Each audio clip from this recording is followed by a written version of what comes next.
तरह का कारोबार था, कौन से सेक्टर में तेजी थी, कहाँ मंदी थी, ये सब समझ लेते हैं। हमारे साथ प्रियंका जुड़ चुकी हैं मार्केट का पूरा अपडेट लेकर। प्रियंका, बताइए आज बाजार में दिन भर किस तरह का कारोबार रहा?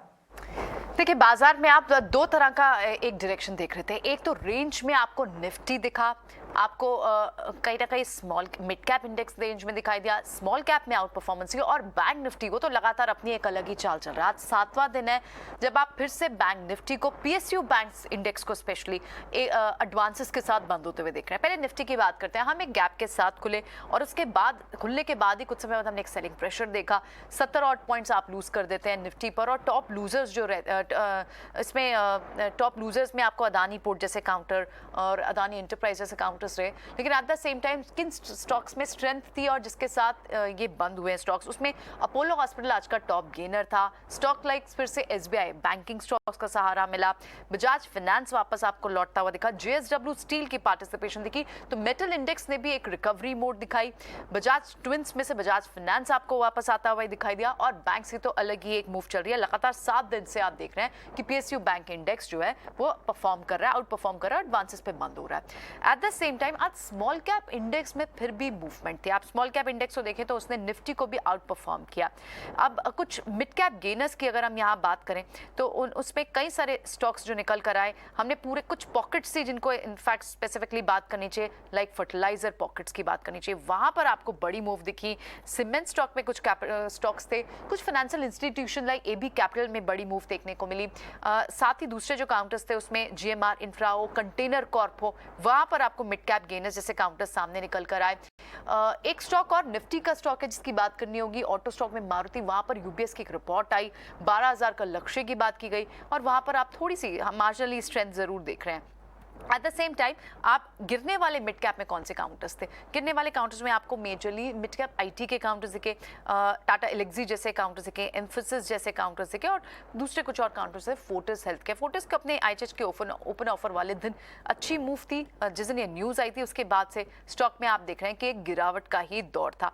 दूसरी जो पॉकेट थी जहां बड़ी मूव आप देखने वाले वो कंस्ट्रक्शन स्पेस में, इनफैक्ट इंजीनियरिंग कुछ स्पेस में, चाहे सद्भाव इंजीनियरिंग हो, एचसीसी के काउंटर हो, एनसीसी काउंटर हो, इनमें आपको एक अच्छी मूव दिखी। फर्टिलाइजर स्पेस की अभी हमने बात की, वहां 10-11% की मूव आपको इस स्पेस में देखने को मिली। और साथ ही फाइनेंस काउंटर्स आपको दिख रहे हैं, अफोर्डेबल हाउसिंग फाइनेंस हो, उज्जीवन जैसे काउंटर्स हो, हुडको जैसे काउंटर्स हो, जिनमें लगातार आप मूव देख रहे हैं। तो इस वक्त थोड़ा सा फोकस अगर आप देखें, आप रेलवे स्टॉक्स में रेलटेल जैसे स्टॉक्स देखें, वहां पर बड़ी मूव के साथ ये स्टॉक्स बने। तो कुछ पॉकेट्स जो आप बजट की एंटिसिपेशन को लेकर, वहां पॉलिसी रिफॉर्म्स की एंटिसिपेशन को लेकर भी उन स्पेसेस में मूव आज लगातार आप पिछले हफ्ते से देख रहे हैं। उसमें रेलवे काउंटर्स कुछ सिलेक्टिव हैं, affordable finance housing finance counters अब शामिल है, फर्टिलाइजर सब्सिडी पर बात की जा रही है, ये सारे काउंटर्स शामिल है। And at the same time crude derivatives just like stocks like Indigo हो, एशियन पेंट्स हो, बर्जर पेंट्स हो, इनमें आपको मूव जरूर दिखे। 52 वीक हाई पे कुछ आपको स्टॉक्स दिखे, उसमें से फर्टिलाइजर काउंटर टॉप आरसीएफ आपको दिखाई दिया, एजिस लॉजिस्टिक दिखा, आरएचआई मैग्नेस्टा अपनी न्यूज के बाद से एक मूव पे, और आज भी उसमें 13% की मूव देखने को मिली। ओवरऑल निफ्टी पर एक रेंज में कारोबार जरूर हुआ, लेकिन बैंक निफ्टी को आप देखें तो उसकी आउट परफॉर्मेंस लगातार बनी हुई है। पीएसयू बैंक इंडेक्स लगातार एडवांसेस के साथ बंद हो रहा है। आज आपको इंटरनेशनल मार्केट से, यूएस मार्केट से एफओएमसी मीट के कंक्लूड्स निकल कर आएंगे, जो आज रात को यूएस मार्केट्स में रिफ्लेक्ट होंगे, और कल बाजार इंडियन मार्केट्स पर एक डायरेक्शन जरूर ले सकती है। तो उन क्यूज को, ग्लोबल को ओवरनाइट आपको जरूर ध्यान देना है। बिल्कुल है, तो ये थे इंपॉर्टेंट क्यूज और बाजार का पूरा एक्शन अभी आपको प्रियंका बता रही थी। तो स्टॉक स्पेसिफिक एक्शन भी आज काफी ज्यादा था, छोटे मझोले शेयरों में भी आज काफी अच्छी खरीदारी यहाँ पर देखने को मिली। तो ये तो थे बाजार का अपडेट, लेकिन इस मार्केट में लगातार हम मार्केट एक्सपर्ट्स का व्यू भी ले रहे हैं। इस बीच आनंद राठी के चेयरमैन आनंद राठी ने हमसे खास बातचीत में कहा कि ग्रोथ को लेकर वो काफ़ी बुलिश हैं, और उनके मुताबिक बाजार में अगले 1 से 2 महीने के लिए निवेश से बचे। ओवरऑल फीडबैक हमको बड़ा बुलिश मिल रहा है अभी। सभी लोग by and large businessman, barring those जिनकी खुद की इक्विटी बेस पुअर है या जिनके हाई डेट्स हो गए थे, बाय एंड लार्ज हमको फीडबैक बहुत अच्छी मिल रही है। जिन बिजनेसमैन से मिलते हैं they are all now bullish. जिनकी कैपेसिटी यूटिलाइजेशन अब ज्यादा हो रही है वो सब नए कैपेक्स की बात करने लगे हैं। तो इसलिए ओवरऑल फीडबैक बुलिश है भाई। and I also agree with that bullishness. Market अभी भी एक इन ए सर्टेन लेवल के अराउंड ही घूम रहा है और बहुत तेजी इसलिए नहीं आ रही है कि अभी भी कई चीजें अनसर्टेनिटीज है। मुझे लगता है कि मार्केट जैसे दिसंबर में अपने इंटरेस्ट रेट में क्या इफेक्ट आने वाला है, फेड क्या करने वाला है दिसंबर में, तो मुझे लगता है कि मार्केट जब तक उसकी क्लैरिटी नहीं आएगी मार्केट बहुत तेजी से बढ़ने की मुझे बहुत संभावनाएं नहीं लगती हैं। दूसरा कारण ये भी है कि जो जुलाई सितंबर के रिजल्ट आए हैं उसमें पर्टिकुलरली मेटल ऑयल वगैरह काफी कमोडिटीज जो हैं those have not perform well obviously, क्योंकि उनकी सेलिंग प्राइस कम हो गई, रॉ मटेरियल प्राइसेस का इफेक्ट आने में टाइम लगता है। So that's why market is I think still going to watch for next 1 month and then see what is the trend likely to be in the short term. तो ये थे आनंद राठी बाजार पर अपनी राय देते हुए। लेकिन चलिए एक बार आप बीएसई स्टॉक्स पर भी नजर डाल लेते हैं, वहां पर किस तरह का एक्शन था। बीएसई पे हमने देखा कि अगर इंडस्ट्री स्पेसिफिक एक्शन देखेंगे तो कंज्यूमर ड्यूरेबल और आईटी को अगर छोड़ दें और एफएमसीजी भी हल्के लाल निशान में था, बाकी सभी सेक्टरल इंडेक्स आज हरे निशान में ही कारोबार कर रहे थे और सबसे ज्यादा मजबूती आज पीएसयू और ऑयल एंड गैस शेयरों में देखने को मिली है। वहीं टॉप गेनर पर नजर डालें तो आज एसबीआई था 1% ऊपर। इसके अलावा Bajaj finance, doctor Reddy's lab, ONGC और कोटक महिंद्रा बैंक में आज अच्छी तेजी देखने को मिली। करीब 1 से 1.5% की मजबूती के साथ ये सभी स्टॉक कारोबार कर रहे थे। वहीं गिरने वाले शेयरों में पावर ग्रिड आज का टॉप लूजर, यहाँ पर करीब 1.25% की कमजोरी थी।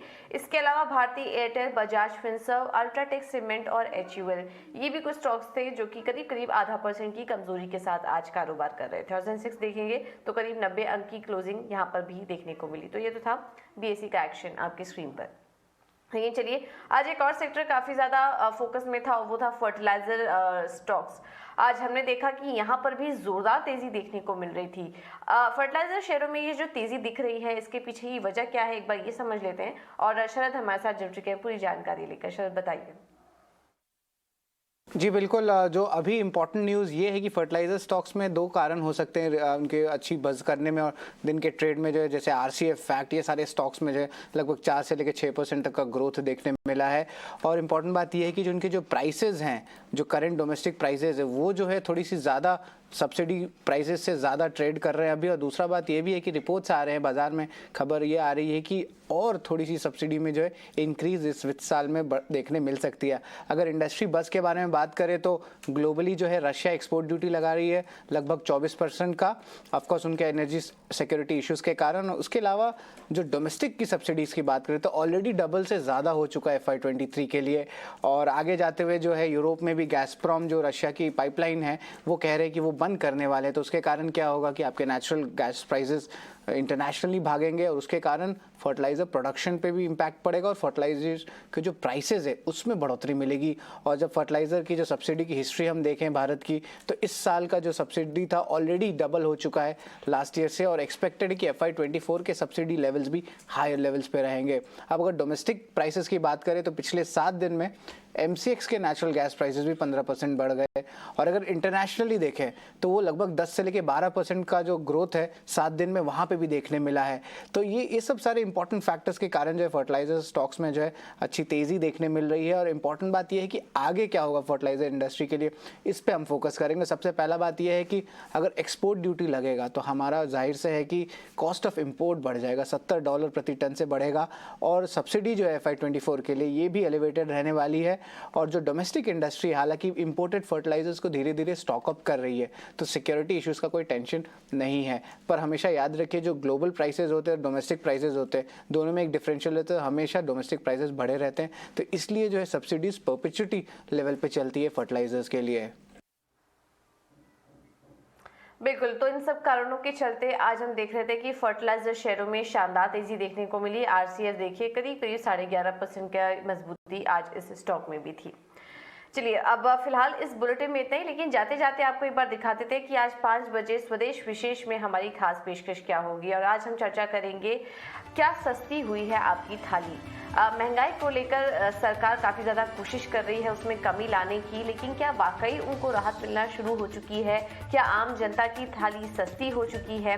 आने वाला समय महंगाई के लिहाज से कैसा रहेगा? इन तमाम सवालों का जवाब हम लेने की कोशिश करेंगे और इस पर हम एक खास चर्चा करेंगे। तो देखना मत भूलिए आज शाम 5 बजे स्वदेश विशेष में, जिसमें कि हमारा मुद्दा है क्या सस्ती हुई आपकी थाली।